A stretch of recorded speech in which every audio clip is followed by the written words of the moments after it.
Hi everybody, my name is Dana Nahai. I'm a registered dietitian nutritionist. I've been in practice for almost 20 years and I started this web series as a way to answer your common food questions. So let's talk about food. Today I am still talking about picky eaters. This is the second video in a series on feeding picky eaters, and where we left off at the last video was discussing the importance of parents harnessing their leadership. Now, this can be very difficult for a lot of parents when you have a child that's a picky eater, but you feel as though you've never quite mastered eating healthfully. Okay, this puts a lot of weight on your shoulders, but I'm here to help relieve some of that for you, because you can learn to live healthfully, eat healthfully, and teach your children how to live and eat healthfully, irregardless of what you're bringing from your past. Okay, so you can let that go and move forward knowing that, of course, you want to do best by your child. And doing best by your child means raising them to become an adult that's fully capable of taking care of themselves. So when we're talking about picky eaters, you've got your work cut out for you, okay? Because you have a child that's highly discriminating about food. And we need to kind of back this up and reverse it. So what I suggest, if you are a parent of a picky eater and you've not quite mastered the skill set for yourself, go back to the beginning of my video series and watch the content around healthy dietary habits, okay? And you can even watch and listen to these with your kids, because oftentimes if somebody else is saying it, it's a lot easier for them to hear it, right? So you can listen to it together. And between meals, you can be talking about the importance of healthy eating and why it matters and why it's important, because kids are super smart. And if you hand them responsibility, not only do they want it, they'll rise up to the occasion, okay? So instead of turning it into a battle at the table, you have to eat your broccoli, what you can turn it into is, we're gonna learn about how we're gonna do this together.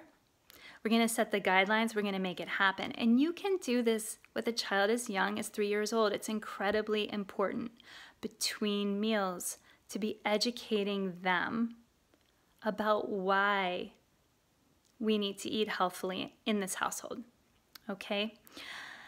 And that's exactly when you want that education to happen, right? You don't want it to happen when they're sitting at the table fighting over a mound of broccoli and you're asking them to taste something green.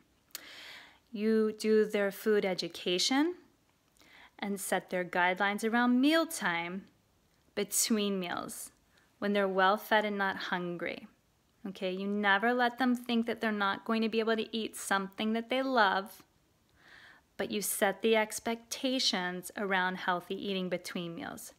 This is why we need to eat healthfully, honey. This is why we're gonna start doing these new habits in our house. This is what it's gonna look like at mealtime. This is what I will provide for you, and this is what I expect of you. I expect you to taste that pile of green every single night. You don't have to eat a lot of it, but you have to taste it. Okay, parents, and you talk to them about that between meals, and you remind them of it as they come to the table for their meal, wherever that table may be.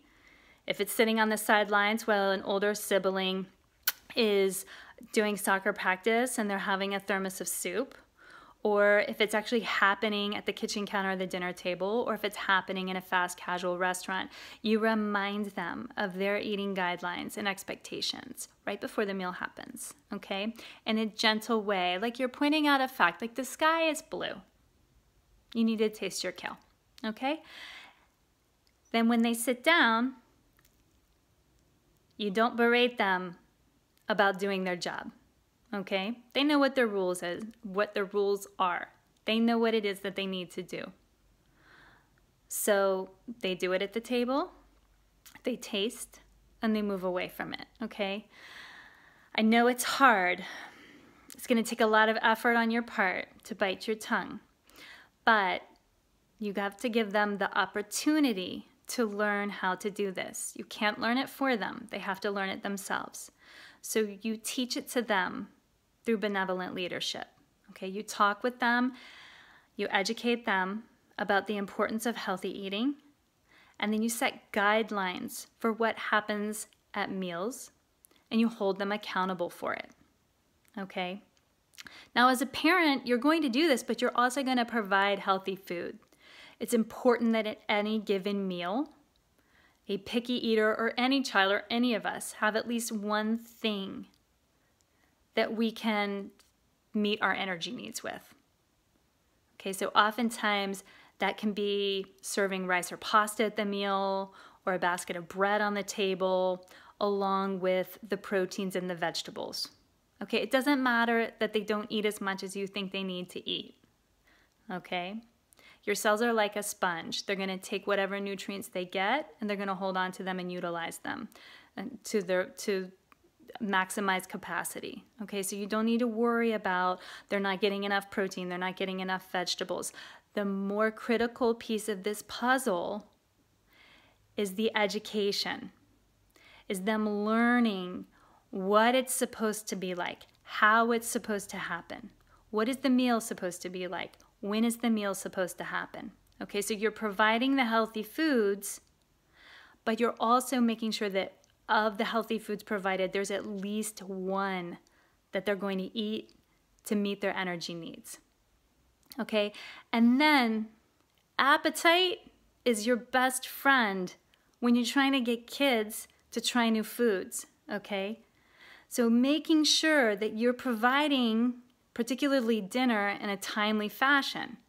So, 5 p.m. is not the time for a young person to be having a snack, okay, because it's coming right before dinner. Now, look, there's a variety of families and there's a variety of schedules. So depending on the age of the child and what the activities of the household are, you need to manage it. But it's your responsibility as a parent to make sure that if that child is really hungry at 5 p.m., because that's what your schedule calls for, that they're getting a meal at 5 p.m. They're not getting a giant plate of cheese and crackers that's going to prevent them from wanting to eat their healthier, more nutrient-dense options at mealtime an hour and a half later. Okay, so as a parent, it's important that you create the food schedule around your family's needs so that the nutritious foods are being provided when your child is most ready for them. Okay? Now look, this is a very complicated topic. It's emotionally charged because you bring to it your past of successes and failures, perceived successes and failures when it comes to healthy eating.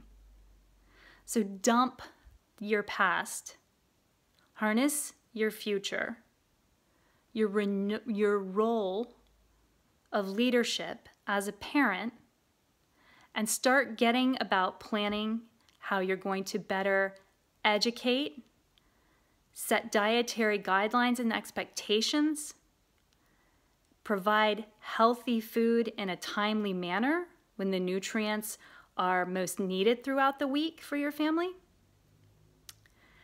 and educate yourself on how to create within your own life better dietary habits so that you can model healthy eating behavior for your kids.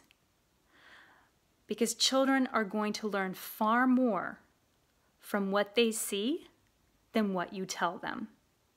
Okay, so the visual training counts for a lot. If you've made it to the end of this video, Lord Almighty, this is a lot of information. Please give me a thumbs up. Let me know what your questions are. I'm very happy to answer all of them. It's a loaded topic. I'm here for you. I hope you have a great day, and we'll talk more soon. Thanks for watching.